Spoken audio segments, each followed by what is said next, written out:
Hello बच्चों, let's see this question. Question says assertion.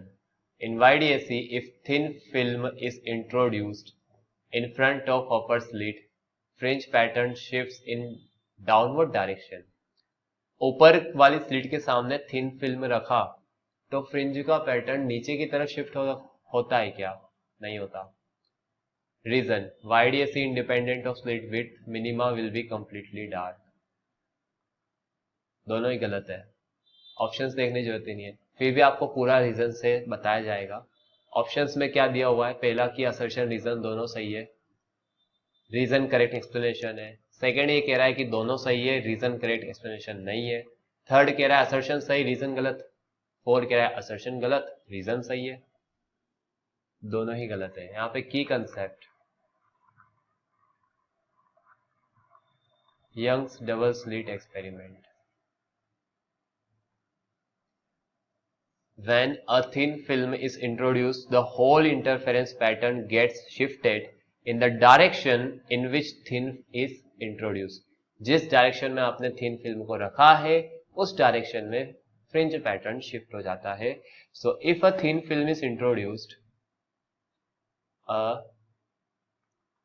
Thin film is introduced, अगर आपने thin film को introduce किया in front of upper slit, in front of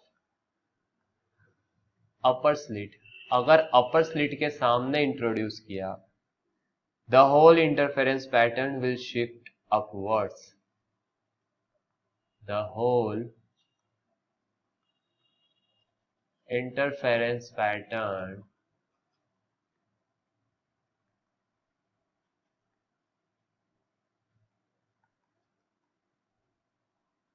ऊपर की दिशा में शिफ्ट हो जाएगा क्योंकि आपने ऊपर वाली के सामने रखा है.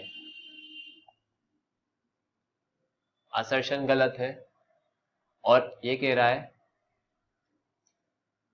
कि इफ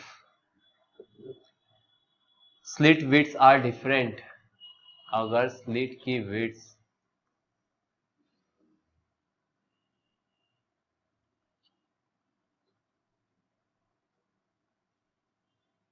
तो डिफरेंट इंटेंसिटी होगी.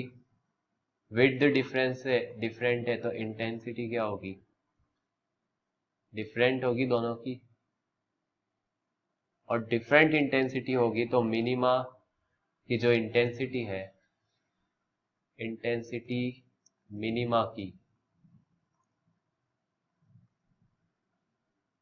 वो ग्रेटर देन 0 होगी. मिनिमा डार्क नहीं होगा. Minima would not be dark.